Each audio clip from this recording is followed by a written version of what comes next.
નમસ્કાર. વેબિનારમાં જોડાયેલ સર્વેનું સ્વાગત છે. આજે ગિરનારી મંડળનો 755મો વેબિનાર છે. વક્તા છે સુરત અને ખડસુપાના ડૉક્ટર બાબુભાઈ નાકરાણી સાહેબ, જેઓ આપણને આજે ઔષધ નિર્માણ વિશે માહિતી આપશે. ઔષધ નિર્માણ ભાગ 1. તો ડૉક્ટર બાબુભાઈ નાકરાણી સાહેબને વિનંતી કે તેઓ પોતાનું વક્તવ્ય હવે શરૂ કરી શકે છે. નમસ્કાર સાહેબ. જય ધન્વંતરી.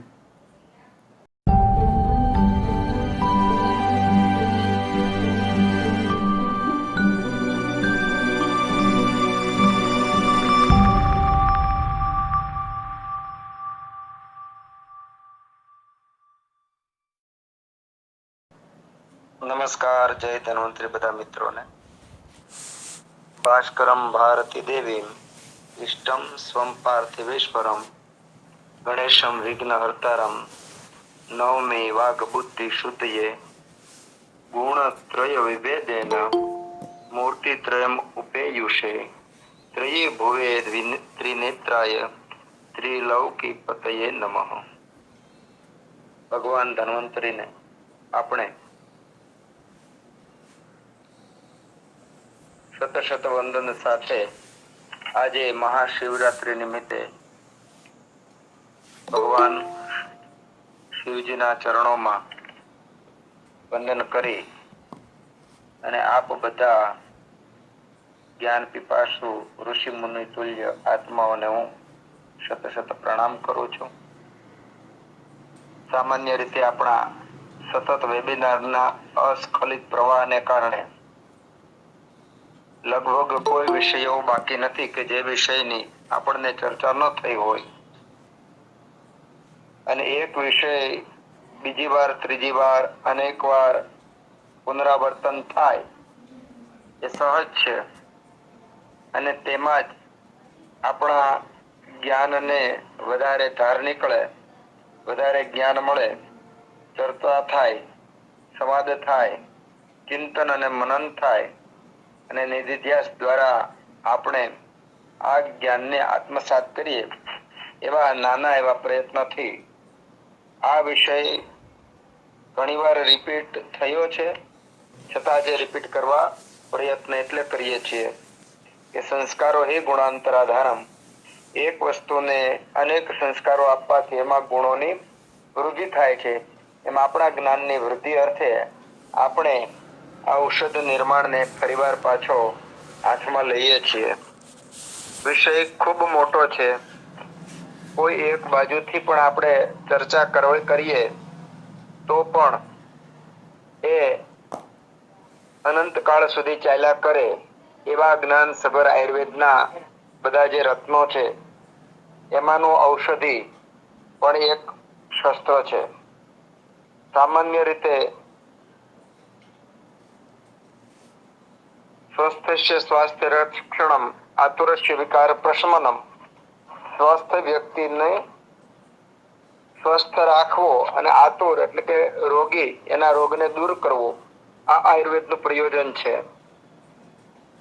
સ્વસ્થને સ્વસ્થ રાખવા માટે આહાર, વિહાર, ઔષધ, દિનચર્યા, ઋતુચર્યા આ બધું જરૂરી છે. એવી રીતે ભૂખ લાગે છે તો ખોરાક લેવો એક ઔષધ છે. ઊંઘ આવે છે તો ઊંઘ એક રોગ છે. તો નિંદ્રા કરવી એ એનું ઔષધ છે. તરસ એક રોગ છે અને તૃષાને છીપાવી પાણી પીવું એનું ઔષધ છે. સર્વદ્રવ્યમ પંચભૌતિકમ અસ્મિન અર્થે દુનિયાની અંદર એક પણ વસ્તુ એવી નથી કે જે સદરૂપે ન હોય. એ અર્થની અંદર બધી વસ્તુ ઔષધ સભર છે, ઔષધ યુક્ત જ છે, ઔષધિ જ છે. પરંતુ કઈ ઔષધિને ક્યારે વાપરવી, કઈ ઔષધિ કઈ રીતે લેવી એનો સારનો વિવેક હોય તો બહુ સારું પરિણામ અને સુયોગ્ય દિશાની અંદર રોગને દૂર કરવાનો એક સફળ કાર્ય થાય આ માટે આપણે થોડો સંહિતાઓના અભ્યાસની સાથે સાથે ઔષધિના નિર્માણની પૂર્વ ભૂમિકાની વાત કરીએ તો ઔષધ કોને કહેવાય અને ઔષધનો હેતુ શું? તો કિંચિત દોષ પ્રશમનમ શમનમ, કેટલીક ઔષધિઓ એવી છે કે જે દોષનું શમન કરે છે. કિંચિત દોષ પ્રકોપનમ, કેટલીક ઔષધિ છે એવી છે કે જે દોષોને પ્રકોપ પમાડે છે. કિંચિત ઉભયો એટલે કે દોષનું શમન પણ કરે છે અને પ્રકોપ પણ કરે છે.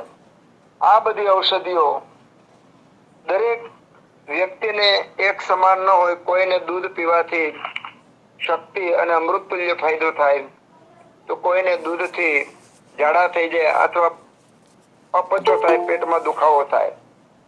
એટલે એક ઔષધિમાં જે ગુણો આપ્યા છે દરેક વ્યક્તિને એક જ સરખા ફાયદા થાય એવું કદાચ શક્ય એટલા માટે ન બને કે દરેક વ્યક્તિની વાયુ, પિત્ત અને કફ એની પ્રકૃતિ, પંચ મહાભૂત, ધાતુ, દોષો, અંશાંશ કલ્પના પ્રમાણે વધારે ઓછું હોવાને કારણે અલગ અલગ અસરો થાય છે. એના પરિણામે હેતુ, ઔષધ, લિંગ, દોષ આ બધાનું જ્ઞાન હોય તો વધારે સારું પરિણામ મળે. આયુર્વેદ એક કમ્પ્લીટ સાયન્સ છે. આયુર્વેદનો એક પણ સૂત્ર, એક પણ શ્લોક કે શબ્દ અર્થ વગરનો નથી, પરંતુ એનો જો સુયોગ્ય રીતે ઉપયોગ કરવામાં આવે તો આપણે જેવી રીતે ઘણા બધા એવા રોગો છે કે જેમાં આયુર્વેદના ચિકિત્સકો અત્યારે સારામાં સારા પરિણામો મેળવી રહ્યા છે, એ મેળવી શકે.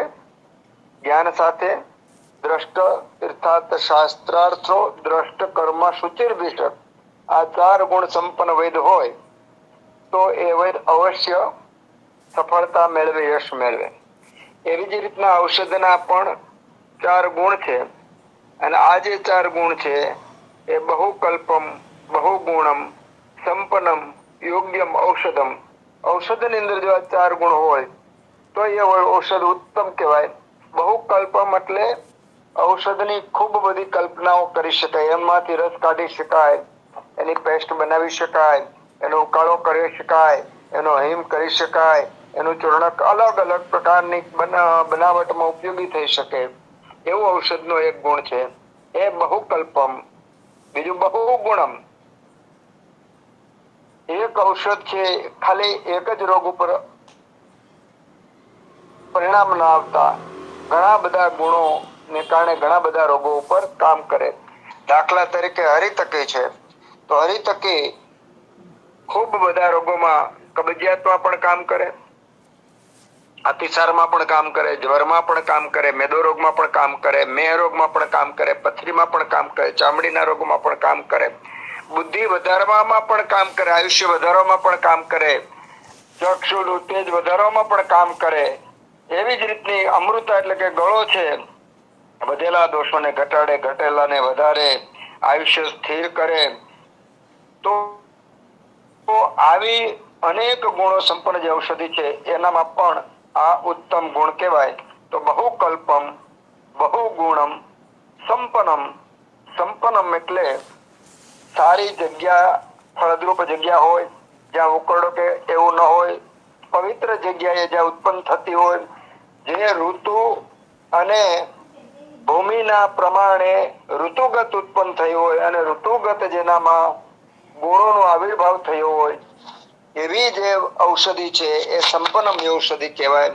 બહુકલ્પમ, બહુગુણમ, સંપન્નમ, યોગ્યમ. યોગ્યમ એટલે કે કાળ, દેશ, દોષ, દુષ્ય, દેહ, વય, બળ આ વગેરેમાં વિવિધ પ્રકારે ઉપયોગ કરી શકાય અને પરિણામ આપે એવા ગુણવાળી જે ઔષધિઓ હોય એને યોગ્યમ, ગુણવાળી ઔષધિ કહેવાય. બહુકલ્પમ, બહુગુણમ, સંપન્નમ, યોગ્યમ. આ 4 ગુણ સંપન્ન ઔષધિ હોય તો આપણી આજુબાજુમાં ખૂબ બધી ઔષધિઓ એવી છે કે જે આ ચારે ચાર ગુણ સાથે ધરાવે છે. મને અને તમને આજે જે આપણા વેબિનારમાં હાજર બધા મિત્રો જ્ઞાન સભર છે, કારણ કે ખૂબ બધા વેબિનારની સાથે સાથે બીજું પણ જ્ઞાન સતત સિંચન કરતા હોય છે. પરિણામે સૂક્ષ્મ બુદ્ધિ, સાત્વિક બુદ્ધિ, સ્થિર જ્ઞાન અને સ્થિર મતિ, મેધાવધિ અને આ બ્રહ્મ જ્ઞાનને પ્રાપ્ત કરવા માટે આપણે બધા યત્કિંચિત પ્રયત્ન કરી અને આપણી આજુબાજુમાં ઉગતી દુર્વા હોય તો પણ ભલે, બ્રાહ્મી હોય તો પણ ભલે, તુલસીને ગળો હોય, આમળાને હરડે હોય, હળદર હોય, તો આ બધી આજુબાજુમાં ઉગતી જે વનસ્પતિઓ છે એ વનસ્પતિઓને આપણે ઔષધના રૂપમાં ક્યાંક ને ક્યાંક નિત્ય ઉપયોગ કરી રહ્યા છીએ. વિવિધ પ્રકારની ભાજીઓનો પણ વિવિધ પ્રકારે આહારમાં આપણે ઉપયોગ કરી રહ્યા છીએ. તો આ બધી ઔષધિઓ છે, આ બધી આપણા રોગોને દૂર કરનાર છે. સ્વસ્થસ્ય સ્વાસ્થ્ય રક્ષણ, સ્વસ્થને જાળવી રાખવા માટે જે ઉપયોગમાં લેવામાં આવે છે એ પણ ઔષધિ છે, અને રોગને દૂર કરવા માટે જે ઉપયોગમાં લેવામાં આવે છે એ પણ ઔષધિ છે. હવે આપણે મુખ્ય વાત ઉપર જવાનું છે કે આ ઔષધિઓ આપણી આજુબાજુમાં અગ્નિ પણ ઔષધિ, જલ પણ ઔષધિ, પૃથ્વી પણ ઔષધિ, આકાશ પણ ઔષધિ, સૂર્ય પણ ઔષધિ, ચંદ્ર પણ ઔષધિ, પ્રસન્નતા અને માતાનો પ્રેમ, મિત્રોનો પ્રેમ, મિત્રોનો સંગ, આ બધી ઔષધિઓ આપણા શાસ્ત્રમાં આપણે પ્રસંગોપાત વર્ણન કરેલું છે અને જોઈ છે. જ્યાં જ્યાં નજર મારી ઠરે યાદી ભરી ત્યાં આપની, એવી રીતે આયુર્વેદની અંદર કોઈ પણ જે બાજુ નજર કરીએ તો ઉપચારની અંદર સર્વગુણ સંપન્ન ઔષધિઓ, સર્વગુણ સંપન્ન આ બધા મૂલ્યો હાજર જ છે. તો આપણે બીમાર રહીએ અને પીડા ભોગવીએ એ મને એવું લાગે છે કે માતાના સ્તનની અંદર દૂધ ભરેલું ફૂલ હોય અને બાળક પી ન શકતું હોય એવી સ્થિતિ થાય, એ બહુ સારી સ્થિતિ નહીં ગણાય. એમ આપણી આજુબાજુમાં આવા ઉપચારોથી ભરેલી દુનિયા પડેલી છે. તો આ ઉપચારનો લાભ આપણે તો લઈએ, પણ આપણી આજુબાજુમાં રહેલા જે કોઈ દર્દીઓ છે, જે કોઈ વ્યક્તિ છે, જનસમૂહ છે, એના માટે આપણે યત્કિંચિત પ્રયત્ન કરી અને આપણને ભગવાન ધન્વંતરી દ્વારા આપવામાં આવેલી આ જે જ્ઞાન વિદ્યા છે એનો પ્રસાર પ્રચાર માટે જે કાંઈ કરીએ છીએ એમાં આપણને ભગવાન મદદ કરે અને આ ઔષધિઓ જે છે એ ખાસ કરી અને પંચમહાભૂત એટલે પૃથ્વી, જળ, તેજ, વાયુ ને આકાશ, આ પાંચે પાંચ મહાભૂત યુક્ત ઔષધિ ક્યાંય પણ જાઓ તો એવું કોઈ ઔષધ નહીં મળે કે જે ઔષધિ ન હોય. અને સામાન્ય રીતે ઔષધની અંદર જે પંચ કષાય આપ્યા છે એમાં મધુર કષાય, અમ્લ કષાય, કટુ કષાય, તિક્ત કષાય અને કષાય કષાય, એટલે કે જે દવા બનાવવા માટે સ્વરસ, કલ્ક, વાત, ફાટ, હિમ આ રીતના વિવિધ પંચ કષાય બનાવવામાં આવે છે. એમાં જે 6 રસ છે 6 રસમાંથી 5 રસનો વર્ણન કરેલું છે. મધુર રસથી ભરપૂર જે ઔષધિઓ અને મધુર કષાય કહેવાય, એવી જ રીતનો અમ્લ, કટુ, તિક્ત અને કષાય એટલે કે તુરો, આ 5 કષાય છે. હવે પ્રશ્ન એ થાય કે લવણ કષાય એટલે કે ખારા રસનો કષાય કેમ કહેવામાં આવેલો નથી? તો એનો જવાબ એવો છે કે ખારો રસ છે, જેવી રીતે ગળ્યો રસ છે, ખાટો કે ખારો ઔષધિ જે છે એને તમે પાણીમાં લસોટી શકો છો અને એના વિવિધ પ્રકારના ઉપયોગ કરી શકો છો અને એના વિવિધ સ્વરૂપો પણ મેળવી શકો છો. એનો ઉકાળો કરી શકાય, એનો ફાટ કરી શકાય, એનો હિમ કરી શકાય, એનું પિંડ કરી શકાય. તો આ બધી જે પંચકષાય છે એનો આ રીતના વિવિધ રીતે ઔષધિની અંદર ઉપયોગ થાય છે. જ્યારે લવણ રસને પાણીની સાથે ભેળવવામાં આવતા એને સીધો લવણ રસ બની જાય છે. એમાં કશાય કલ્પના બની શકતી નથી. એટલા માટે લવણ રસ છે એને કશાય કલ્પનાની અંદર લેવામાં આવેલો નથી. લવણ રસને કોઈ પણ પ્રકારની 5 જે છે એમાં કર્યા વગર સીધો રસ એ ઉપયોગમાં આવે છે. આ 5 રસનો વિવિધ કલ્પના બનાવવામાં આવે છે. એટલા માટે પંચકષાય યોની અને એનું વર્ણન આપણને સંહિતામાં મળે છે. લવણમ હિ પાનીય યોગાત પાનીયમ એવ ભવતી. લવણ રસને પાણીમાં મિશ્રણ કરવામાં આવે તો પાણીની જેમ જ એ બની જાય છે ખારું. તો પંચવિધમ કષાય કલ્પના જે છે એમાંથી આપણને પહેલી કષાય કલ્પના છે એમાં સ્વરસ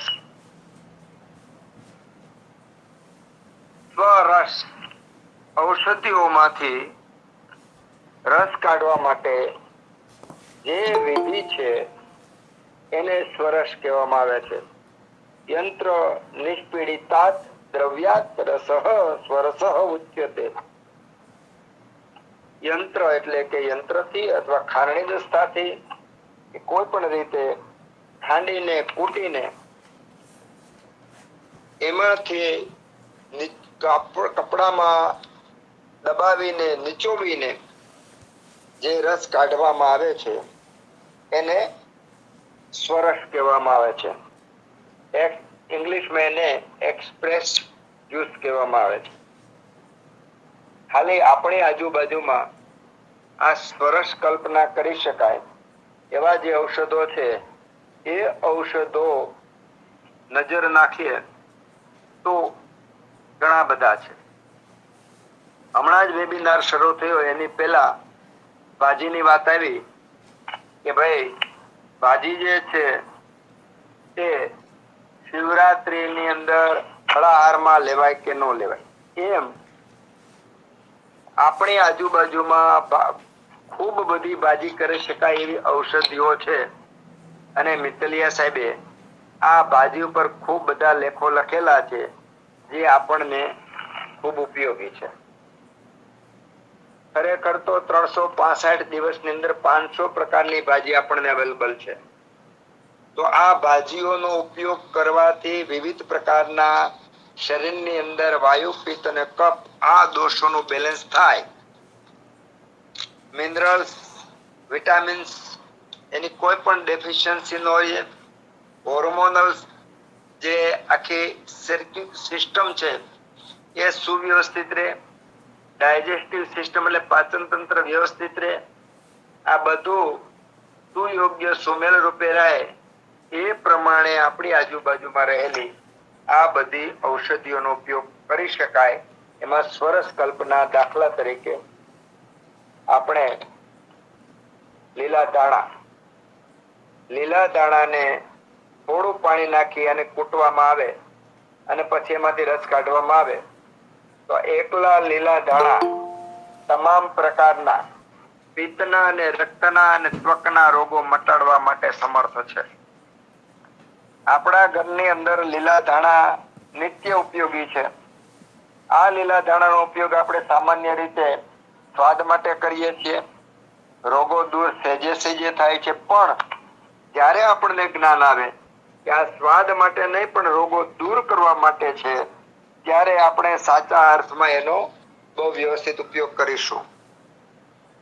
સ્વાદ શબ્દ લેતા ભોજનને સ્વાદિષ્ટ બનાવવું એ પણ ઔષધિનો એક ભાગ જ છે. રુચિ ઉત્પન્ન કરવી અને રુચિ ઉત્પન્ન કરવાથી સારામાં સારી રીતે પાચન થાય અને સમ્યક ધાતુની અંદર રૂપાંતર થાય એ પણ ચિકિત્સાનો એક ભાગ જ છે. એટલે રુચિકારક પાચક જે ભોજન તૈયાર કરવામાં આવે છે એ સારામાં સારું ઔષધ છે ક્ષુધા રોગનો. સવાર બપોર અને સાંજ 3 સમયની જે ક્ષુધા છે, 3 વખતની ક્ષુધા જે છે, 3 વખતનો ક્ષુધા રોગ છે.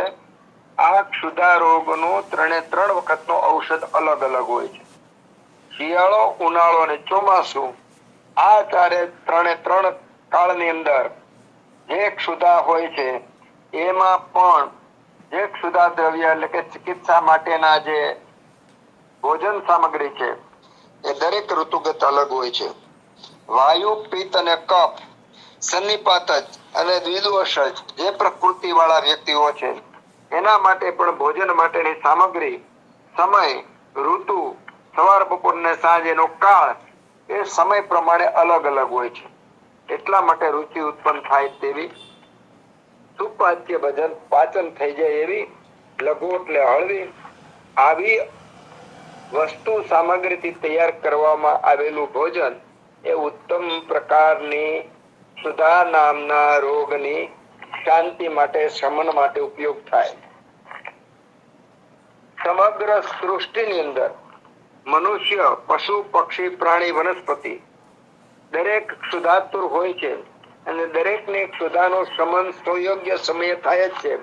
પણ યોગ્ય રીતે થાય તો સ્વસ્થ બને, અયોગ્ય રીતે થાય તો રોગી થાય અને રોગની ચિકિત્સા કરવી પડે. એટલે રોગની ચિકિત્સા ન કરવી પડે, સ્વસ્થ વ્યક્તિ સ્વસ્થ જ રહે એટલા માટે અહીં આપણે શરૂ કરીએ છીએ ઔષધ નિર્માણની શરૂઆતમાં મુખ્ય જે વાત છે ભોજન, અને ભોજનની અંદર રસોડું એ પ્રયોગશાળા છે. આ રસોડા પ્રયોગશાળાની અંદર મને અને તમને ઘણા બધા વેબિનારની અંદર, ઘણા બધા લેખની અંદર, ઘણા બધા વિડિયાની અંદર ખૂબ બધી માહિતીથી સભર છીએ.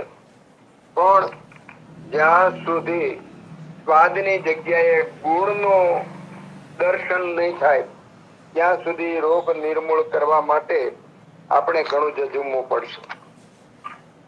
જેવી રીતે 10 કરોડ રૂપિયાની જગ્યા લીધી હોય તો પછી આપણે મકાન બનાવવા માટે એન્જિનિયર પાસે પ્લાન બનાવીએ છીએ.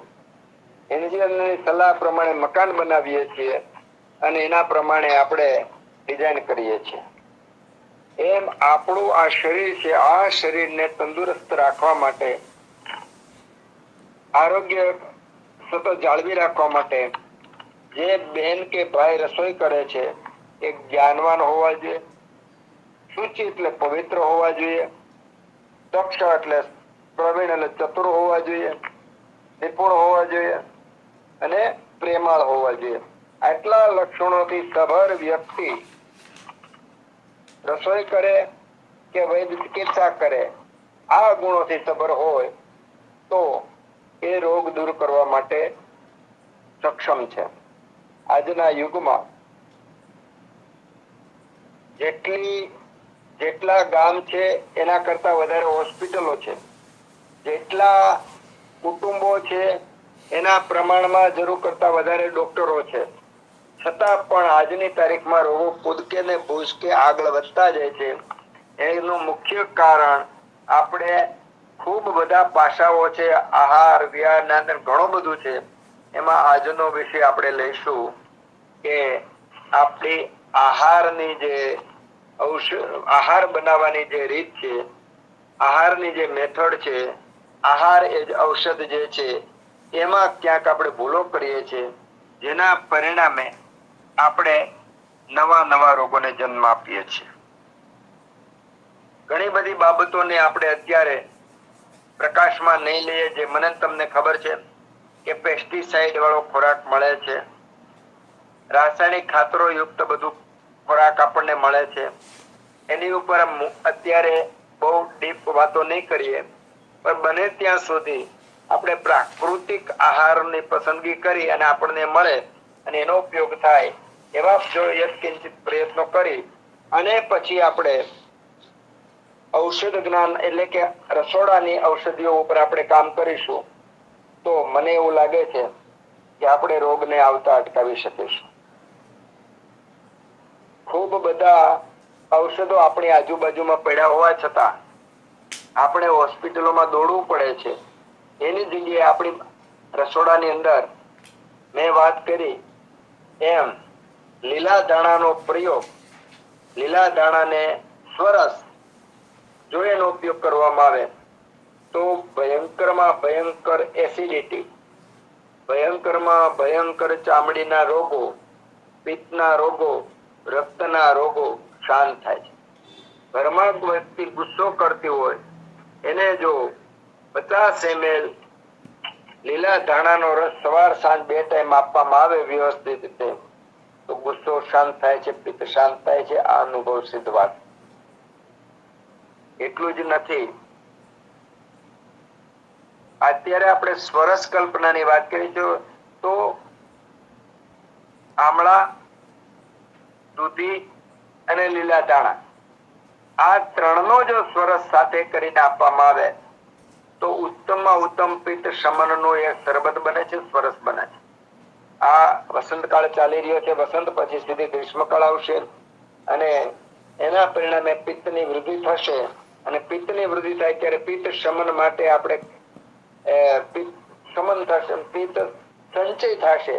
પિત્ત વધારે પડતો સંચય ન થાય અને શરદમાં પ્રકોપ ન પામે એટલા માટે પિત્તનો શમન થાય, પિત્ત વધે નહીં એવા જે ઔષધો છે એમાંના ઘણા બધા આપણા ઔષધો, એમાં આ ત્રણની આપણે વાત કરી રહ્યા છીએ. અત્યારે સામાન્ય રીતે આપણે ને આપણી આજુબાજુમાં ગેસ, એસિડિટી, કબજિયાત, માથાનો દુખાવો, ચિંતા અને ક્રોધ આ વસ્તુ સામાન્ય છે અને આ વસ્તુ સામાન્ય રીતે પિત્ત અને વાયુના પ્રકોપ કે દુષ્ટને કારણે થાય છે. સ્વરસ કલ્પના આપણે રસોડામાંથી જો ઉપયોગ કરવો હોય તો સામાન્ય રીતે આમળા છે એ પણ સારામાં સારા વિરેચન કર્મ એટલે પેટ સાફ કરનારા છે. હરડે છે પણ એ પણ કબજિયાત દૂર કરનારી છે. જે લોકોને એસિડિટી હોય એ લોકો ઘીથી તળેલી હરડે વાપરી શકે અથવા આમળા વાપરી શકે અને જે લોકોને કબજિયાત છે પણ વાયુને કારણે છે, વાયુ પ્રકૃતિ છે તો એરંડભૃષ્ટ હરિતકે એ વાપરી શકે. આ રીતના આપણે વિવિધ યોગો સાથે કફ વાળી, કબજિયાત વાળી વ્યક્તિ હોય તો હરડેને સૂળ સાથે વાપરી શકે કે જેના કારણે આમનો ક્ષય પણ આમને દૂર કરે અને કબજિયાતને પણ દૂર કરે. દૂધીનો રસ એને પણ મિક્સરમાં ક્રશ કરી અને આપણે ઉપયોગ કરી શકીએ છીએ. એ જ રીતનો શેરડીનો રસ એ પણ સારામાં સારો પિત્ત શમન તરીકે કામ કરે છે. હળદરને પણ આપણે ખાંડી કૂટી અને પેસ્ટ એટલે કે નિચોવીને એનો રસ કાઢી અને હળદરને આપણે સારામાં સારી રીતે રક્ત અને ત્વચાના રોગોમાં વાપરી શકીએ છીએ. એમાં આંબા હળદરને કંડુકના શબ્દ વાપરો, સ્પેશિયલ સર્વ કંડુકના બધા પ્રકારની ખંજવાળને દૂર કરનાર ભાવ પ્રકાશની અંદર આંબા હળદર વાપરેલી છે. તો આ સ્વરસ કલ્પના જે છે એ સ્વરસ કલ્પનાની અંદર આપણે લસણનો પણ ઉપયોગ કરી શકીએ. લસણને ખાંડી અને જરૂર પડે તો થોડું પાણી નાખી અને એનો રસ કાઢી એનો પણ ઉપયોગ કરી શકીએ. એ જ રીતનો ડુંગળીનો પણ સ્વરસ કાઢી શકાય. એ જ રીતનો ફુદીનાનો પણ સ્વરસ કાઢી શકાય. હવે સ્વરસ બનાવવા માટે દરેક વનસ્પતિના સ્વરસ નીકળે એવું જરૂરી નથી. દરેક વનસ્પતિના દરેક સ્વરસ દરેક વ્યક્તિને અનુકૂળ આવે એવું પણ નથી. આ સરળ વિજ્ઞાન હોવા છતાં અભ્યાસ માંગી લે એવું આ વિજ્ઞાન છે. એટલા માટે આપણે સ્વરસ કાઢવા માટે સામાન્ય રીતે દરેક ઘરની અંદર પહેલા ખરલ અને દસ્તો રહેતો, ખાંડણી અને દસ્તો રહેતો. આજની તારીખમાં પણ ખાંડણી ને દસ્તો રહે છે પણ એના સ્વરૂપ બદલાઈ ગયા છે. અને આકાર નાનો બની ગયો છે. દસ્તાનો વજન નાનો બની ગયો છે. જેના પરિણામે જે આપણા દાદા દાદી ખાંડણી દસ્તો વાપરતા હતા, જે પથ્થરના ખાંડણી દસ્તો હતા, જે લાકડાના ખાંડણી દસ્તા આપણા ઘરમાં નીચે ફિટ કરેલા હતા, તેનું સ્થાન હવે આજની તારીખમાં નાના એવા ખાંડણી દસ્તાએ લઈ લીધું છે, છતાં પણ ખાંડણી દસ્તો હાજર છે, ઘરમાં છે, એ પણ સ્તુત્ય ગણાય. છતાં જેના ઘરમાં નાની કે મોટી ખરલ, ખાંડણી દસ્તો ન હોય એ અવશ્ય વસાવી લેવું, કારણ કે એના વગર આરોગ્ય શક્ય જ નથી. અમારા દરેક દર્દીને દરેક વખતે એકાદી ઔષધિ તો એવી જ આપીએ કે ટાઈમે ટાઈમે એને ખાંડણી દસ્તો ખખડાવવો જ પડે, અને ખાંડણી દસ્તો ખખડાવે એટલે ઘરમાં ખબર પડે કોઈ ઔષધિની બનાવટ થઈ રહી છે, અને આ ઔષધિની બનાવટ થઈ તો ખ્યાલ આવે કે આયુર્વેદિક ઔષધિ ચાલુ છે, અને પરિણામ મળે ત્યારે ખબર પડે કે આયુર્વેદ થી દર્દી સારું થયું છે. એવી જ રીતનું રસોડાની અંદર ખાંડણી દસ્તો ટાઈમે ટાઈમે ખખડે તો બાળકોના મગજમાં, નવી પેઢીના મગજમાં એમ થાય કે રસોઈ બનાવવા માટે ખાંડણી દસ્તો જરૂરી છે. આજના યુગમાં ત્યાં સુધી રસોડું આગળ વધી ગયું છે કે કોમ્પ્યુટરની અંદર ડેટા ફિટ કરી દેવા માત્રથી, અંદર બધી વસ્તુ નાખી દેવાથી, સ્વિચ દબાવવાથી રોટલી ને એ તો બધું બની જાય છે, શાક પણ બની જાય, દાળ પણ બની જાય. ત્યાં સુધી આગળ વધી ગયેલું આજનું વિજ્ઞાન વ્યક્તિગત રીતે વાયુ પિત્ત કફ નું બેલેન્સ કરી અને મટાડવું, હાથથી બનાવેલા ખાંડની દસ્તાથી બનાવેલા સ્વરસ અને પ્રેમથી આપેલું બનાવેલી જે રસોઈ છે એ ક્યારે આજનું કોમ્પ્યુટર યુગ એનો ભાગ ભજવી નહીં શકે. એટલા માટે એક જે આપણું આંદોલન છે કે ચલો પરંપરા કી ઓર, એ ખૂબ બધું પ્રશંસનીય છે કે ફરીવાર વૈદિક સંસ્કૃતિમાં આપણે પાછું વળવાની જરૂર છે. તમે કદાચ ખ્યાલ હશે કે તલનું તેલ માર્કેટમાં મળે, સરસવનું તેલ માર્કેટમાં મળે, પણ મરચાનું તેલ પણ માર્કેટમાં મળે છે, અને મરચાનું પણ સ્વરસ નીકળે છે. તો મરચાનો સ્વરસ પણ નીકળે અને એ પણ કાઢવો જોઈએ. ઘણી બધી વ્યક્તિઓને આપણને ખબર છે આપણે અલગ અલગ ઔષધિઓમાં અલગ અલગ પ્રમાણનું પાણી નાખવું પડે. દાખલા તરીકે ડુંગળીનો રસ કાઢવો હોય તો કોઈ પણ પ્રકારનું પાણી નાખવું પડતું નથી. ટમેટાનો રસ કાઢવો હોય તો કોઈ પણ પ્રકારનું પાણી નાખવું પડતું નથી. એલોવેરા એટલે કુમારી માંથી આપણે રસ કાઢવા માટે કોઈ પણ પ્રકારનું પાણી ઉમેરવું પડતું નથી. લીંબુના રસમાંથી પાણી કાઢવા માટે, રસ કાઢવા માટે કે સંતરામાંથી કાઢવા માટે પાણી ઉમેરવું પડતું નથી. વનસ્પતિ કેટલીક ઔષધિઓ, કેટલાક પાંદડા એવા છે કે જેમાં રસ કાઢવા માટે પાણી ઉમેરવું પડતું નથી, પણ ઘણા બધા એવા છે કે જેમાં અંશુતઃ માત્રામાં પાણી ઉમેરવું પડે. પછી એને ખાંડવાનું હોય, લસોટવાનું હોય અને બરાબર પેસ્ટ જેવું થઈ જાય ત્યારે એને નીચોવી અને રસ કાઢવાનો હોય છે. દાખલા તરીકે લીમડો અને તુલસી, આમાં સીધો રસ ન મળે તો અંશુતઃ જરૂર પ્રમાણમાં પાણી નાખી એમાંથી રસ કાઢવામાં આવે છે. હવે રસ શેમાંથી નીકળે, રસ કાઢવાનો હેતુ શું, અને રસ કઈ વ્યક્તિ માટેનો ઉપયોગી છે? તો જે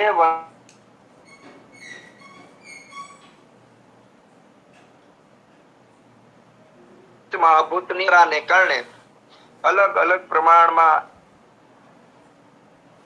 છે, જેમાં જલ મહાભૂત વધુ હોય. દાખલા તરીકે એલોવેરા, તેમાં ખૂબ બધું પાણી આપણને મળે. દાખલા ટમેટો, એમાં જલ મહાભૂત વધારે છે, તેમાં વધારે મળે. આમળા રહ્યો તો એમાં જલ, અગ્નિ ને પૃથ્વી છે, એટલે એમાં રસ નીકળે, પણ જેટલો ટમેટામાં નીકળે એટલો નહીં નીકળે. આ રીતનું પંચમહાભૂતની વધતી ઓછી માત્રા પ્રમાણે દરેક વનસ્પતિમાં વધતો ઓછો રસ નીકળે છે. રસ કાઢવા માટે જલમહાભૂત વનસ્પતિમાં બિલકુલ પાણી નહીં ઉમેરવું પડે અને રસ નીકળશે. જલ અને લવણ મહાભૂત જલ અને અગ્નિ મહાભૂત હશે, તેમાં થોડું પાણી ઉમેરવું પડશે. જલ અને પૃથ્વી મહાભૂત હશે, તેમાં થોડું વધારે પાણી ઉમેરવું પડશે. એમ વાયુ અને આકાશ હોય તો એમાં વધારે પાણી ઉમેરવું. દાખલા તરીકે બાવળના પાંદડા છે, એમાંથી રસ કાઢવો હોય તો લસોટીને થાકી જાવ તો પણ રસ નીકળવાનો નથી. પહેલા તો બને ત્યાં સુધી આપણે બધા આજે વેબિનારમાં જે મિત્રો હાજર છે તે અને એના સિવાયના જે મિત્રો છે એને સંદેશો આપી આપણે આ પ્રયોગ કરવો જોઈએ કે દરરોજ એક વનસ્પતિનો રસ આપણે કાઢવા પ્રયત્ન કરવો જોઈએ. દાખલા તરીકે આજે લીમડાના 100 ગ્રામ પાંદડા લીધા, કેટલું પાણી નાખ્યું અને કેટલો રસ નીકળ્યો અને એનો ઉપયોગ કર્યો. એમ તુલસી છે, પીપળો છે, વડલો છે, આપણી આજુબાજુમાં રહેલી તમામ વૃક્ષો, ક્ષુપો, નાના છોડવા, શાકભાજી, એનો રસ કાઢવાનો જો આપણને અનુભવ થાય તો ને માત્ર તો જ આપણને એડવાન્સ ખ્યાલ આવશે કે આનો રસ કાઢવા માટે કેટલા પ્રમાણમાં પાણી મેળવવું પડે છે. પહેલું. બીજું, દરેકનો રસ ગમે ત્યારે નથી. દાખલા તરીકે બીલીનો રસ છે, એ બીલીનો રસ આપણે ગમે ત્યારે કાઢવા પ્રયત્ન કરીએ તો એમ બીલીમાંથી રસ નીકળતો નથી. સામાન્ય રીતે બીલી જેવી વનસ્પતિ હોય તો બીલી જેવી વનસ્પતિને પોટપા કાપી એટલે કે એનો ગોળો બનાવવાનો, ગોળો લસોટીને ગોળો બનાવવાનો, ગોળો બનાવ્યા પછી એને માટીનો આવરણ ચડાવી દેવાનો, માટીનો આવરણ ચડાવી અને પછી એનો રસ કાઢવામાં આવે તો એમાંથી ઉત્તમ પ્રકારનો રસ નીકળે છે. પછી સૂર્યોદય પહેલા, સૂર્યોદય પછી, દિવસે, રાત્રે, તો આવી બીલી જેવી ઔષધિઓમાં આ કાળ પણ મહત્વનો છે. અને એ માત્ર ને માત્ર આપણે પ્રયોગ કરીએ, આપણે એમાંથી રસ કાઢવા પ્રયત્ન કરીએ અને જે જ્ઞાની મિત્રો છે એની પાસેથી આપણે જ્ઞાન મળે તો આપણે ખ્યાલ આવે કે રસ કલ્પના કેટલી ઊંડાણ પૂર્વક આપણી વૈદિક સંસ્કૃતિ અંદર સચવાયેલી છે અને એના ઉપયોગો છે. સામાન્ય રીતે સ્વરસ, કલ્ક, ક્વાથ, શીત અને ફાટ આ 5 પ્રકારની કષાય કલ્પના છે. એમાંની અત્યારે આપણે જે વાત ચાલી રહી છે એ સ્વરસ ઉપર. સ્વરસમાં વિશેષ કરી અને આપણા રસોડાની અને આપણી આજુબાજુમાં મળતી જે ઔષધિઓ એની ઉપર આપણે વાતો કરી રહ્યા છીએ. કારણ કે ધરોનો રસ, દુર્વા, ચોખડ, તેનો રસ કાઢવા માટે 1000 માંથી એક વ્યક્તિએ પ્રયત્ન નથી કર્યો. તો ધરોનો રસ કાઢવા માટે કેટલું પાણી નાખવું પડે, કેટલું લસોટવું પડે અને એ રસ કાઢ્યા પછી રસ ઉપયોગ શું છે? તો જો આપણે રસ કાઢીએ તો આપણે આપણી આજુબાજુમાં પડેલી આપણે આર્યભિષેકને વાંચન કરીએ, આપણે ભાવપ્રકાશનું વાંચન કરીએ, બીજી સંહિતાનું વાંચન કરીએ, જેના પરિણામે આપણને જ્ઞાન થાય કે દુર્વા એટલે કે ધરો ગણપતિની અંદર જે કાંઈ ગુણો છે એ ગુણો ટકાવવા માટે, એ ગુણોને અવતરણ કરવા માટે દુર્વા એક પૂર્તિ છે. તો દુર્વા જેવી રીતે ગણપતિની અંદર છે એવી જ રીતનું આપણે જોઈએ તો તેલ, હનુમાનજીને તેલ ચડે છે, પ્રતીકો છે, એ પ્રતીકો નો પણ આપણે ઉપયોગ કરી અને એ જ્ઞાન મેળવી અને આપણા ઘરની આપણા આજુબાજુમાં રહેલા દર્દીઓમાં જો એક કિંચિત આપણે આ ઔષધિનો ઉપયોગ કરીએ તો હોસ્પિટલ વાદમાંથી આપણે છૂટી જઈએ. બહુ બધી જે રોગો થાય છે એનો ભય છે, ભય પણ નીકળી જાય. સામાન્ય રીતે કેન્સર આપણને બહુ મોટો રોગ લાગે છે પણ એવડો મોટો રોગ છે જ નહીં. એમાં નથી વાયરસ, નથી બેક્ટેરિયા, ખાલી બગડેલા કોષો છે અને આ બગડેલા કોષો વધારે ન બગડે એટલા માટે બગડેલા કોષોને સારા કોષો એને સહકાર ન આપે અને પોતે બગડવા ન દે એવા મજબૂત કરવા હોય તો આપણા હાથ વગી ચિકિત્સા છે સ્પર્શ કલ્પના. અને આ સ્પર્શ કલ્પનાની અંદર જીવનીય ગણની જે ઔષધિઓ છે એ બધી જીવની ગણની ઔષધિઓ જીવંતી કાકોલી તો છે જ, પણ સાથે અમૃતા પણ છે. અમૃતા એટલે ગળો, ગળોનો સ્પર્શ પણ એમાં એટલો અતિ ઉપયોગી છે. અને સાથે સાથે આપણે જે ઘરમાં શરૂઆતમાં આપણે વાતો કરી એ બધી ધાણા વગેરેનો સ્પર્શ પણ આ બધા ઉપયોગમાં આવે છે. સ્પર્શનો પહેલો ફાયદો એ છે કે ઓછામાં ઓછા સાધનોનો ઉપયોગ છે. એમાં સ્વરસ બનાવવા માટે આપણા ઘરમાં જે સાધનો છે પર્યાપ્ત છે. સ્વરસ બનાવવા માટે આપણને ટેવ છે, આપણે બધાને બનાવી શકીએ છીએ, કારણ કે આપણે બધાને આ આંખમાંથી કોઈક ને કોઈક રીતે આપણે ક્યારેક તો સ્વરસ બનાવ્યો જ છે. સ્વરસ બનાવવાની બીજી અનુકૂળતા એ છે કે સ્વરસ બનાવવા માટેના જે પાત્રો જોઈએ તે અવેલેબલ છે. એના માટેનું ગયણું જોઈએ એ પણ આપણા હાથ વગું છે. એટલે સ્વરસ કલ્પના બનાવવા માટે, ઔષધિના નિર્માણ માટે આપણે ક્યાંય શીખવા જવાની જરૂર નથી. આયુર્વેદના ઔષધ નિર્માણમાં બહુ એટલી બધી માથાકૂટ ક્યાંય નથી. માત્ર આપણે આજુબાજુમાં જે કાંઈ ઔષધિઓ છે એનો ઉપયોગ કેમ કરી શકીએ એટલું શીખીએ તો પણ પૂરતું છે. એનાથી થોડું આપણે આગળ જઈએ સ્વરસ કલ્પનાની અંદર, તો આપણી આજુબાજુમાં દાખલા તરીકે ખેતરમાં જઈએ તો ખેતરની અંદર આપણે વેવડિંગનો વેલો પાતાલ ગરુડી જોઈએ છે. પાતાલ ગરુડીનો સ્વરસ કાઢવો હોય તો સીધો સ્વરસ સામાન્ય રીતે નીકળવો મુશ્કેલ, ઓછો નીકળે. તો બે હાથથી બરાબર વચ્ચે બેસી અને લસોટવામાં આવે, અથવા ખાણની દસ્તાથી કરી અને ખરલની અંદર લસોટવામાં આવે અને પછી બે હાથથી બરાબર દબાવવામાં આવે તો એમાંથી રસ નીકળે છે. આ વેવડિંગના વેલામાંથી નીકળેલો રસ પાણીની અંદર નાખવામાં આવે તો પાણીની અંદર ચોસલું થઈ જાય છે, બરફની જેમ.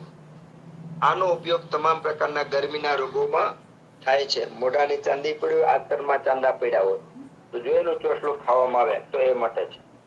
જીવંતીનો જ્યાં જ્યાં ઉપયોગ છે, આજે લુપ્ત થતી જીવંતીની બદલે આપણે આ પાતાલ ગરુડીનો પણ ઉપયોગ કરી શકીએ. પાતાલ ગરુડી ઉનાળાની અંદર બધી જગ્યાએ બધી વનસ્પતિ સુકાઈ જાય ત્યારે ખેતરની વચ્ચે ઊભી ઊભી તમને બોલાવશે કે આવો, અહીંયા ઊભી છું. કારણ કે જ્યાં થોડો ઘણો પણ ભેજ છે, ભેજને હાચવીને પોતે પોતાનું જીવન ટકાવી રાખે છે. નવા નવા પાંદડા ઉનાળામાં પણ એમાં આવે છે. આ પાતાલ ગરુડ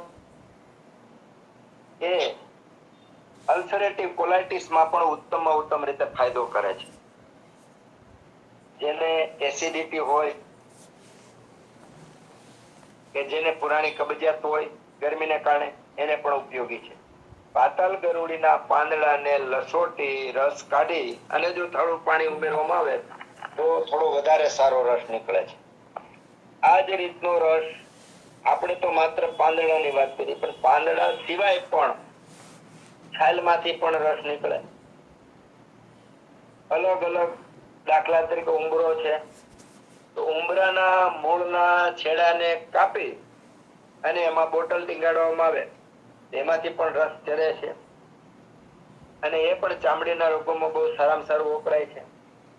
કાંટાવાળી વનસ્પતિની અંદર લઈએ તો આપણે ભોરીંગણી લઈએ, સ્વર્ણક્ષીરી લઈએ તો ભોરીંગણીમાંથી સ્વરસ કાઢવો હોય તો સીધો સ્વરસ ભોરીંગણીમાંથી નીકળતો નથી. એમાં પણ આપણે જેટલા વજનની ભોરીંગણી છે એટલા વજનનું સામે પાણી ઉમેરી લસોટી એનો રસ કાઢવાનો આવે છે. સ્વર્ણક્ષીરીની અંદર ક્ષીર એટલે કે દૂધ, પીળા કલરનું દૂધ એમાં હોય છે અને આ દૂધને સીધું આપણે ચામડીના રોગોમાં ખરજ હોય એમાં પણ લગાડી શકીએ. સ્વર્ણક્ષીરીના ફૂલને તોડી અને એમાં જે પીળો રસ નીકળે, આ પીળો રસ આંખમાં અંજવાથી આંખ નિર્મળ થાય છે. અને આ પ્રયોગ આપણે આપણા જ વેબિનારમાં જોયેલો છે કે જેમાં આપણને ફૂલને તોડી અને એ પ્રયોગ ઘણી વખત આપણે કરીએ છીએ.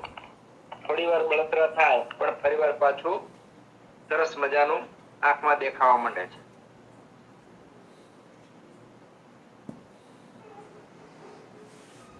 આદુનો રસ, કોઈ એવી વ્યક્તિ ન હોય જેમણે આદુનો રસ કાઢ્યો ન હોય. દરેક રસને કાઢ્યા પછી જીભ ઉપર મૂકવાનું. જીભના અલગ અલગ ભાગની અંદર અલગ અલગ રસની અનુભૂતિ થાય છે અને અલગ અલગ રસની અનુભૂતિ થાય તો રસના ગુણ પ્રમાણે વાયુ, પિત્ત અને કફ એની ઉપર એ સારામાં સારું કામ કરે છે. આપણે રસ સ્વરસ ઉપર થોડું વધારે ઊંડાણપૂર્વક નેક્સ્ટ ચર્ચા કરીશું, પણ એની સાથે સાથે પાંચ જે કષાય કલ્પના છે એની ઉપર જોઈ લઈએ કે પેલું સ્વરસ એટલે લસોટી, ઘૂંટી, ખાંડી અને નીચોવી અને જે રસ કાઢવામાં આવે છે એને સ્વરસ કહે છે.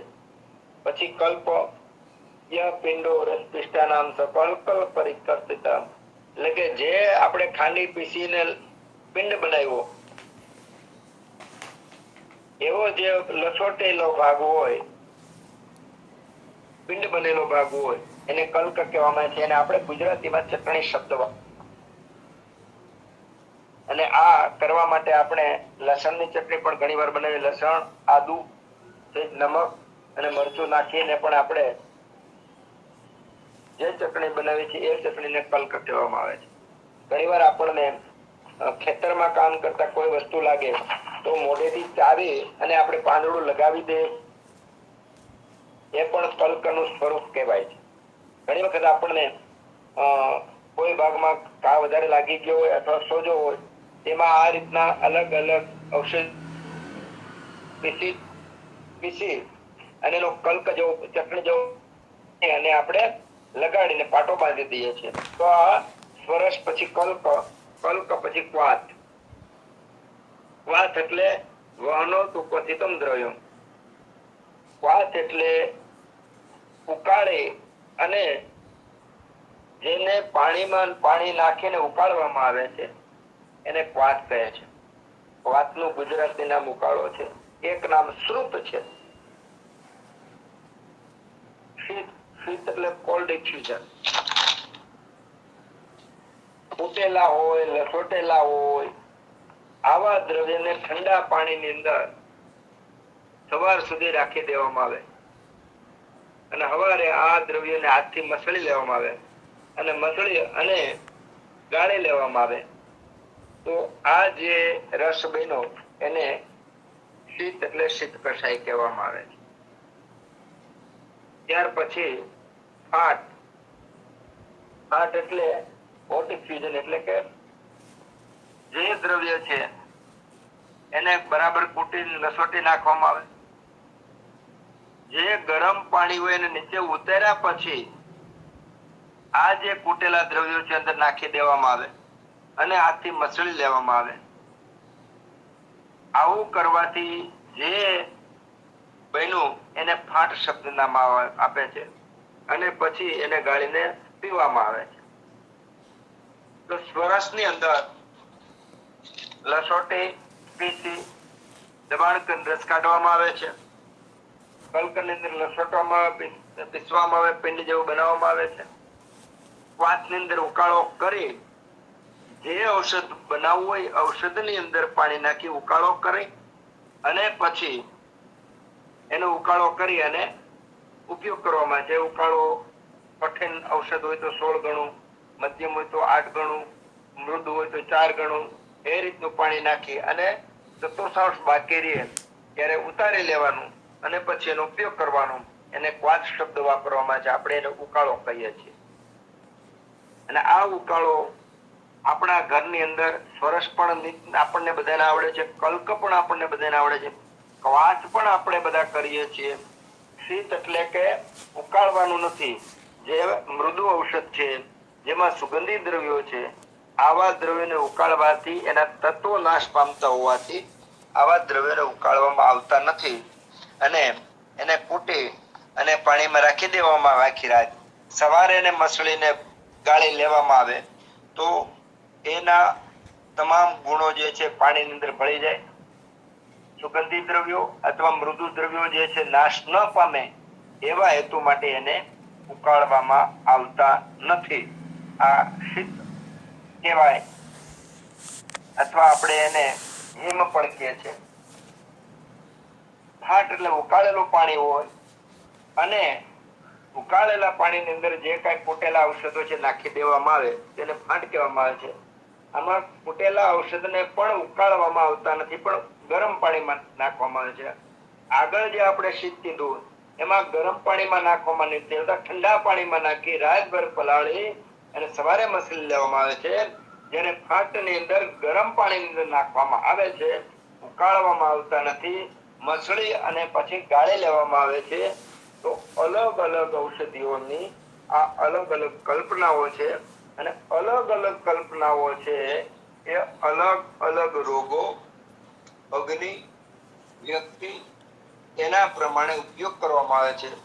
સામાન્ય રીતે સ્વરસ છે એ પચવામાં વધારે ભારે છે, એમ ઉત્તરોત્તર જે છે એ ગુણવાન બનતું જાય છે. તો આ રીતનું આપણે જોઈએ તો આ પંચવિધ કષાય કલ્પના જે છે એમાં આગળ 5 કષાય જોયા અને આ 5 કલ્પના જોઈ. એના સિવાયની પણ ગુટી કે વટી, આસવ કે અરિષ્ટ, પાક, આપણે અશ્વગંધા પાક વગેરે, પછી અવલે ચ્યવનપ્રાશ વગેરે, અવલે એમ ઘણી બધી વિવિધ પ્રકારની ઔષધિઓ બનાવવાના, પાક બનાવવાના જે આપણી પાસે પ્રયોગો છે એ પ્રયોગોનો મુખ્ય હેતુ શરીરને તંદુરસ્ત રાખવાનો, રુચિ ઉત્પન્ન થાય એવું ભોજન કે ઔષધ બનાવવાનું, અને સુપાચન થઈ જાય અને સાથે સાથ ધાતુની અંદર અસરકારકતા ઉત્પન્ન કરે એવા હેતુ સાથે અલગ અલગ સમયે અલગ અલગ ઔષધિનો ઉપયોગ કરવામાં આવે છે. આ રસોડાથી શરૂ કરી, વ્યક્તિથી શરૂ કરી અને આપણે દવાખાના વાદ બાજુ જવું નથી, હોસ્પિટલ વાદ બાજુ આપણે જવું નથી. આ પંચવિધ કષાય કલ્પના આપણે શીખી લઈએ અને પંચવિધ કષાય કલ્પનાનો આપણે આપણા આહાર નિર્માણમાં કઈ રીતે ઉપયોગ કરી શકીએ, આપણા ઘરના વ્યક્તિઓ બીમાર પડે એમાં કઈ રીતે ઉપયોગ કરી શકીએ, અને બને તો આપણી આજુબાજુમાં અને એમાં આપણે કઈ રીતે મદદ કરી શકીએ, આટલું જો પ્રચાર કરી અને કરવામાં આવે તો પણ મને એમ લાગે છે કે આ યુગની અંદર જે રોગ અને સારવાર એ રોગ દિવસે દિવસે નવા નવા સ્વરૂપો ધારણ કરે છે અને સારવાર દિવસે દિવસે અટપટીને મોંઘી બને છે. તો એનો વિકલ્પ છે જ, આપણે જીવીએ છીએ, આપણે ઉપયોગ કરીએ છીએ, એના માટે આપણે જેવી રીતે માં બાળકને, પિતા પુત્રને, દાદા દાદી ઘરના સભ્યો માટે કામ કરે એમ મારે ને તમારે આ સોસાયટી માટે કામ કરવાનું છે. એના માટે ભગવાન ધન્વંતરી આપણને સદબુદ્ધિ આપે, આપણને અનુકૂળતા આપે અને આ ખજાનો આયુર્વેદનો સર્વજન હિતાય બને, બધાને ઉપયોગી થાય એ ભગવાન ધન્વંતરીને પ્રાર્થના. જય ધન્વંતરી. જય ધન્વંતરી. ખૂબ ખૂબ આભાર ડૉક્ટર બાબુભાઈ નાકરાણી સાહેબનો, જેમણે આજે ઔષધ નિર્માણ ભાગ 1માં સ્વરસ કલ્પના વિશે માહિતી આપી અને 5 પ્રકારના જે કષાય કલ્પના, રસ, કલ્ક, ક્વાથ, હિમ અને ફાંટ વિશે પણ માહિતી આપી.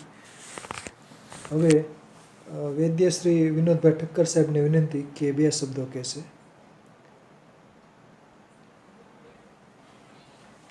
ઠક્કર સાહેબ.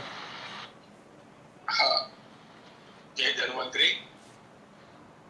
આદરણીય નાકરાણી સાહેબને નમસ્કાર, પ્રણામ. સાહેબે શરૂઆતમાં જે પ્રસ્તાવના બાંધી, જો જેને ધ્યાનથી સાંભળી હશે અથવા પાછળથી સાંભળી, વનસ્પતિ અને આયુર્વેદ વર્તમાન સમયમાં એમના આખા વેબિનારમાં 3 થી 4 વાર આધુનિક ચિકિત્સા હોસ્પિટલ વાદથી દૂર રહેવાની વાત કરી અને સૌથી પહેલું એમને લવણ કીધું. લવણ માટે જે બહુ સ્પષ્ટતા કરી કે બીજા બધાનો નિર્માણમાં લવણ સિવાય બધાના ઔષધ નિર્માણ થઈ શકે છે, લવણનું નથી થતું. અને તોય લવણને સૌથી વધારે પ્રાધાન્ય ગણ્યું છે. સબરસ લવણ વગર કોઈ પણ રસોઈ, કોઈ પણ પાક આપણે નથી જોતા. લવણનું પ્રાધાન્ય છે, પણ એનો સમ્યક ઉપયોગ થવો જોઈએ, પ્રમાણસર ઉપયોગ થવો જોઈએ, જલ વિલીન થઈને કરવો જોઈએ. બીજી એમણે વાત કરી, આજે આપણે શાકભાજી વેચવા વાળા આવતા હોય છે, ભાજીઓ સુકાય નહીં એટલે કંતાનમાં લપેટી અને ઉપર પાણી છાંટીને એને નરમ રાખે છે, કોણી રાખે છે. આ સિદ્ધાંત આપણો આયુર્વેદનો જ છે. વનસ્પતિને તાજી જાળવી રાખવા માટેની આ ફોર્મ્યુલેશન આપણા આયુર્વેદની જ છે. દાંતણ આપણે લાવીએ અને કુણા રહે તો આપણે એને પણ લપેટતા તને રાખીએ જ છે. આ બધા, અને આપણે ખરલની સાહેબે વાત કરી, બાકી આજની તારીખમાં ગુજરાતમાં એનું પ્રમાણ થોડું બદલાણું, આધુનિક વિજ્ઞાનના યંત્ર સાથે જોડાયું. બાકી ઉત્તર ભારતમાં એમઆઈ, બિહાર, યુપી, એમપી સિલબત્તા પથ્થર, લાંબો લંબચોરસ પથ્થર હોય એની ઉપર લસણવા માટેનો પટ્ટો જેને આપણે કહીએ, અથવા તો એ ખરડમાં જે વાપરીએ દસ્તો જેવી, આજે પણ ત્યાં ગ્રામ્ય લેવલે એનો ઉપયોગ થાય છે. વનસ્પતિને અંદરથી ચટણીઓ બનાવે છે. તમને એક નવી વાત જાણીને કદાચ નવાઈ લાગશે, પણ ગુજરાતમાં આપણે લાલ મરચું વાપરીએ છીએ, ત્યાં આજે પણ લીલું મરચું, જીરું અને એ બધા વાટીને એની આ જે કલ્પ ચટણી જેવું બનાવીને રાખે છે, એમાંથી એ લોકો વઘાર કરીને રસોઈ બનાવે છે. ગુણધર્મને એ લોકો જેટલો અપનાવ્યો છે, જાળવ્યો છે, આપણે પરિવર્તન લઈ લીધું. ઘણું બધું આપણે ભૂલી ગયા અથવા આપણને કંટાળાજનક લાગે છે, પણ સ્વાસ્થ્ય માટે એ જે પરંપરાગત આપણી જે બધી પ્રણાલીઓ હતી, અને આજે જે પંચવિધ કસાયની વાત કરી, એક વસ્તુ આપણા રોજિંદા જીવનમાં આપણે જોઈએ છે. જ્યારે લીલા ધાણા આવતા હોય તો બધાના ઘરે લીલા ધાણાની ચટણી બનાવીને ખાતા હોય. એવી જ રીતના આપણે ખજૂરની ને એની પણ ચટણી બનાવે છે. એ હિમ ફાટ ને એ બધું જ છે. આપણે નથી એને સમજ્યા એટલે, બાકી વાપરીએ તો છે જ. એ બધાના ગુણ છે. અને જે દુર્વાની સાહેબે વાત કરી ને, એ દુર્વાને જો સ્વરસ કોકે કાઢ્યો હોય ને તો ખબર પડે કે એમાં કેટલી મહેનત માંગે છે. પણ એ સ્વરસનો જે લાભ લે છે ને દર્દી, ત્યારે એને એમ થાય કે આ મહેનત મારી ઉપયોગી બની, એણે ઉતરી. દુર્વાનો સ્વરસ કાઢવો થોડી મહેનત માંગી લેવો છે, પણ યંત્ર કરતા પથ્થર, ખરલ કે સિલવટ્ટા ઉપર કરીને કરો તો એના ગુણધર્મો વધારે જળવાઈ રહે. કારણ કે ફ્રિક્શન થી કોઈ પણ વસ્તુ યંત્ર દ્વારા કરો તો ફ્રિક્શન થી એના ગુણધર્મોમાં પરિવર્તન આવે. એ કેન્દ્રમાં રાખી અને એનો ઉપયોગ ન થાય એટલું પણ ધ્યાનમાં રાખવું જોઈએ. વિશેષ ના કહેતા વિરામ લઈશ. અસ્તુ. જય ધન્વંતરી. જય ધન્વંતરી, જય ધન્વંતરી. ખૂબ ખૂબ આભાર. ખાસ કરીને આજે નાકરાણી સાહેબે સ્વરસ કલ્પનામાં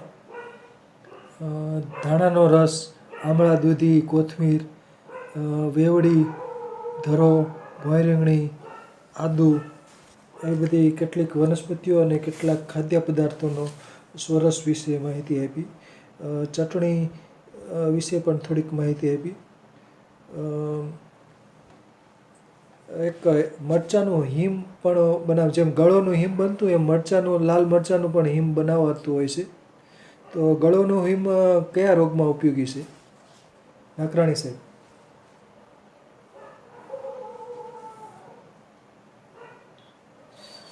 સામાન્ય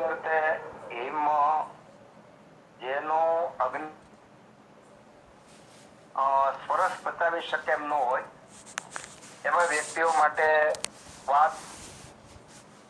વાતમાં પેલું હોય, ત્યાર પછીનો હિમ, તો અગ્નિ, જેનો અગ્નિ કેટલો વધઘટ છે એના ઉપર હોય છે, પહેલી વસ્તુ. બીજી વસ્તુ, ગળોનો જે હિમ છે એમાં બે રીતે આપણે કરીએ કે ગળોનો સ્વરસ કાઢી અને રાખી દઈએ છીએ, પછી એમાંથી આપણે સવારના પોરમાં મસળી અને ઉપયોગ કરીએ છીએ. તો જૂનામાં જૂની જે કબજિયાત હોય એ મટાડવા માટે એ ઉત્તમમાં ઉત્તમ ઉપયોગી છે. બીજું, સામાન્ય રીતે ગળો ઉષ્ણવીર્ય છે, પણ હિમ કરવાથી જળનું ગુણ ભળવાથી પિત્તનું સારામાં સારી રીતે શમન કરે છે અને વાયુનું અનુલોમન કરે છે. પછી દીપન પાચનનું કામ પણ એ હિમ કરે છે. અને એનાથી આગળની પ્રોસેસમાં આપણે ગળામાં જોઈએ છીએ કે ગળોનો સત્વ પણ કાઢે છે, એનું ઘનવટી પણ બનાવે છે, સંસમની વટી, ઘણા બધા બીજા ઉપયોગો છે ગળાના. સરસ.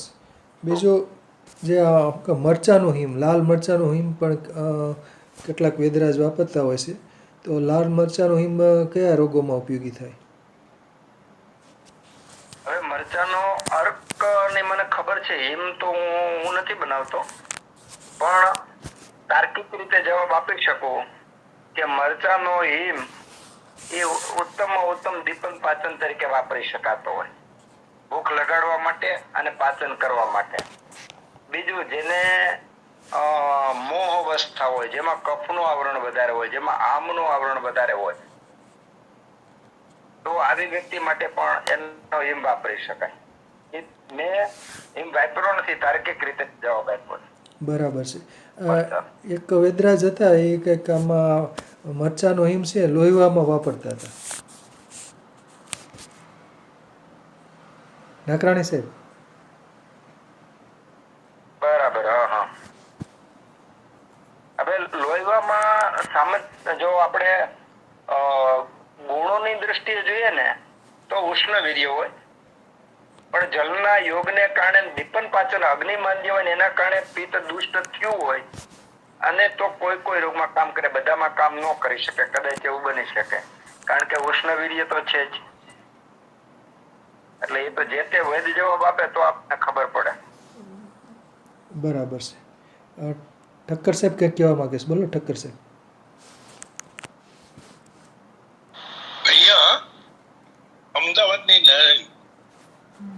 પીપલેજ કરીને ગામ છે, અમદાવાદથી 5-7 પીરાણા પાસે. ત્યાં એક મહાત્માજી, આજે મરચાની જે આપણે હિમની વાત કરી ને, એ મહાત્માએ મરચાના હિમનો જે ઉપયોગ કર્યો, એ રોજે મરચાનું હિમ એના કાનમાં નાખતા હતા, બે બાજુના કાનમાં નાખતા હતા, અને આખી જિંદગી એ કાનમાં નાખી અને એ પ્રયોગ કરતા. આજે આ મરચાના હિમની જે વાત નીકળી ત્યારે મને એ મહાત્માને યાદ આવી ગઈ. હું બી થોડો સંશોધનના સ્વભાવ વાળો, એટલે મેં પૂછ્યું તું પણ ખરું. હવે તો એ મહાત્મા નથી રહ્યા, એમનું મંદિર અને એમનો આશ્રમ છે. એમના બધાને પૂછ્યું તો મહાત્મા એવું કહેતા કે શિર શોધન માટે આ કાનમાં નાખતા હતા, એવું મહાત્મા કહેતા. હવે એ સંશોધનનો વિષય છે, એટલે જે નાકરાણી સાહેબે કીધું મો, અને ત્યારે મને આમ એકદમ આ સ્ટ્રાઇક થયું કે કફનું આવરણ, મો એટલે મસ્તિષ્કમાં કફનો જમાવ રહેતો હોય, એના કારણે કદાચ એ વાપરતા હશે. એ થોડું પ્રતિપાદિત થયું, એટલે મેં જરા ખુલાસો માંગ્યો, અને મને જે ખબર હતી એ મેં ખુલાસો પણ મૂક્યો. અસ્તુ. વાહ, સરસ સરસ.